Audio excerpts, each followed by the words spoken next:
Today's video, Prorevenge. He infringes my art.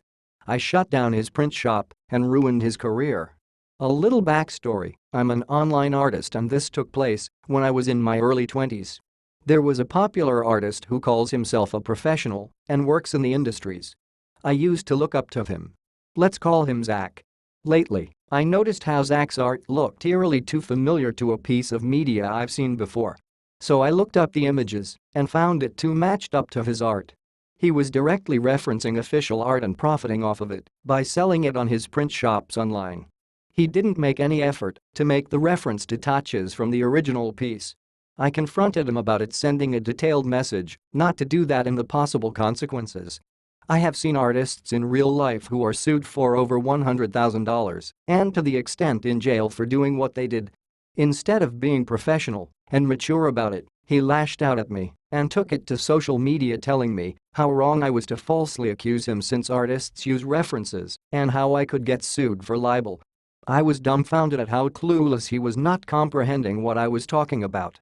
He included my username, which my blog had links to my contacts, my emails, Facebook page, art accounts, and Instagram. His fans, including his group of friends, joined in sending me downright horrific messages to me. I had panic attacks resulting from the pure backlash of his enormous fan base.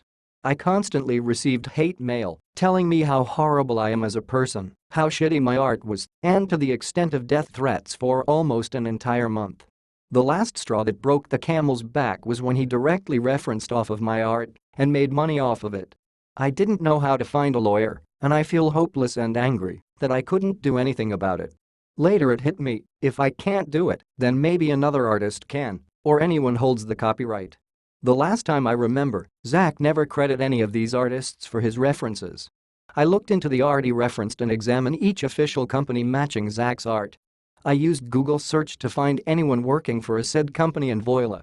I found a staff member for a branch in a different continent. Let's call him Cody. I contacted Cody's Facebook and tipped him about Zach's activity through Messenger. I uploaded and sent a copy of their art and Zach's art for comparison. Cody just simply replied, "We'll contact our legal team, thanks for the notice." Another week passes by, and during the time he constantly posts to every damn thing I post about in my art blog. And then silence.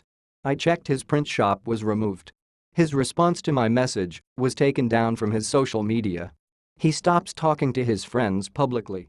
Days later, a fan was asking about him, and he responded how he is no longer friends with them cause they are very toxic hypocrites. One of his former group of friends contacted my friend and cried about how awful a bully he was. Of course, my friend didn't care. It was the most glorifying feeling I have ever rejoiced.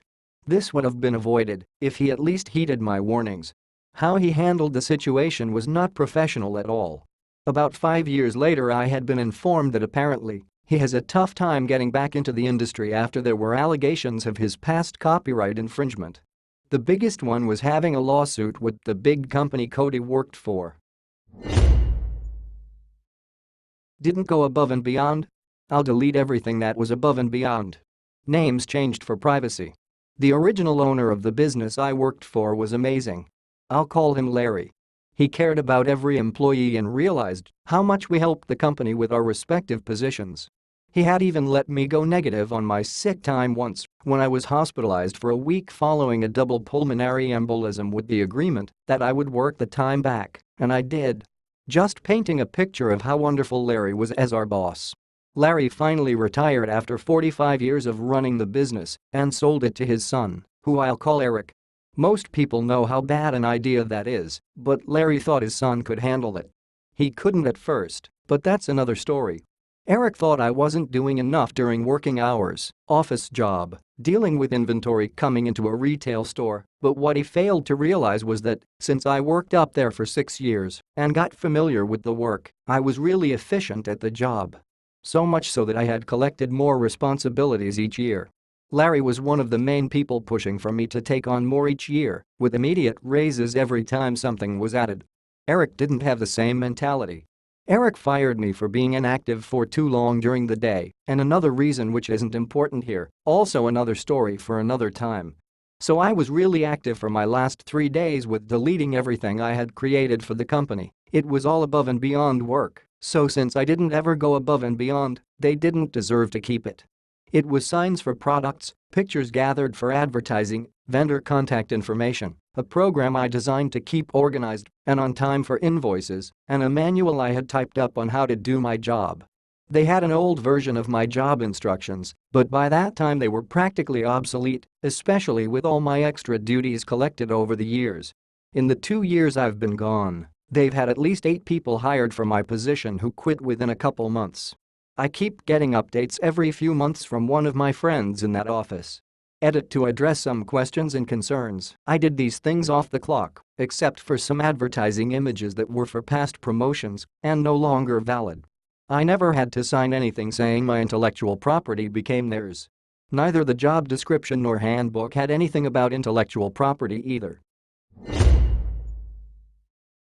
Try and sabotage me to pay me less, lose millions.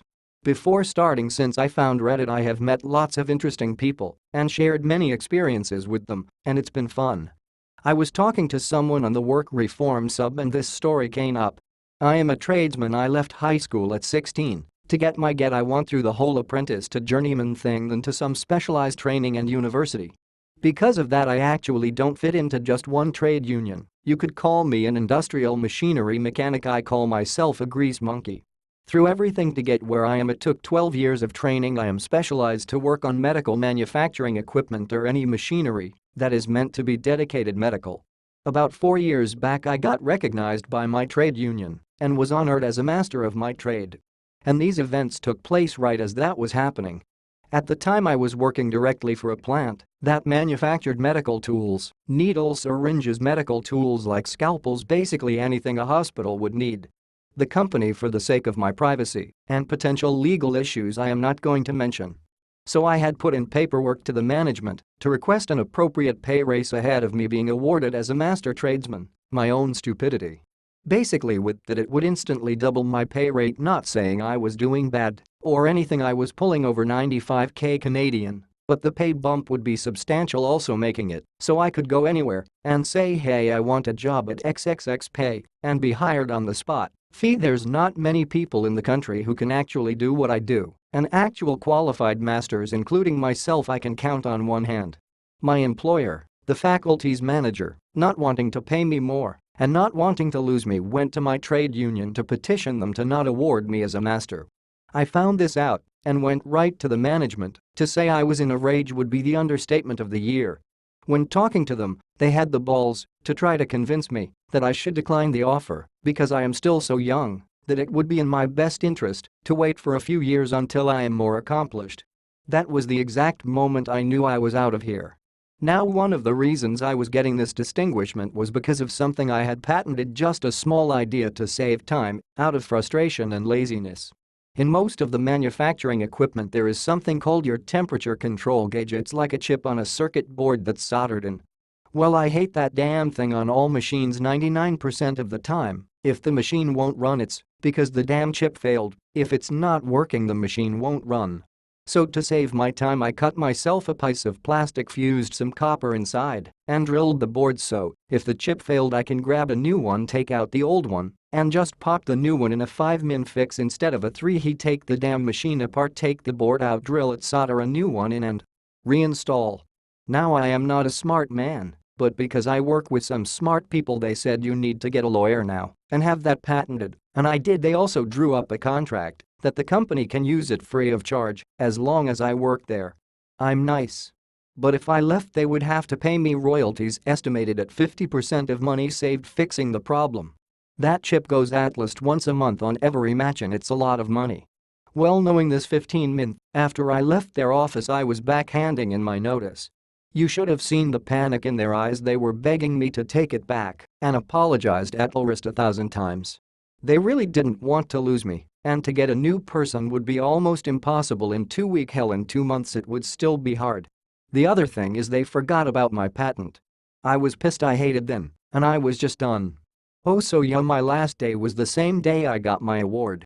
The next day they were served by my lawyer with a cease and desist letter giving them an invoice of estimated use value of the bit per year, or 30 days to remove the bit from every machine. They saw the bill and chose to remove it. Now here's where it gets fun. Word spreads quickly between us tradesmen and we kinda stick together. Not as damn single company would take the job to remove the bit and put solder directly in the board, and to do it was a big job. They ended up having to hire a company and people from out of province for 4x the cost from in province. At the end of it, it cost them over $200,000 on the work. But it gets better. You know how I said that little bit was a time saver? Well, time is money. And if the machines go down every month for 3 hours each, that costs a lot of money. If they sent running, they sent making money. And you're not only not making money, you're paying people to stand around doing nothing. All in all, because they wanted to be assholes over a sizable race they are paying and losing millions of dollars a year because a simple small problem that they had a quick painless fix for. I would go on to sell that little patent to their direct competitor. I ended up with enough to buy back Pop, my grandfather, farm it was stolen from me when he died, as well as a house in the city. As of now, I am still in the same field in a different capacity. I am maintaining an industrial laundry that takes care of several hospitals in the city as well as a cookie factory. My favorite work perk is free cookies. And with a much better compensation package, I am salaried at $90K plus 13% of money saved via downtime. Last month's paycheck after tax was $52K CAD. And someday, hopefully in the near future, I'll retire to Pop's old farm. TLDR. Company tried to fuck me out of getting distinguished as a master of my trade. To pay me less I quit, take my patent with me. They lose so much money. Also want to say I am not school smart, I am a grease monkey, sorry for the horrific grammar. That all folks. If you like this content, please subscribe, hit the like button, and check out my next video. Take care.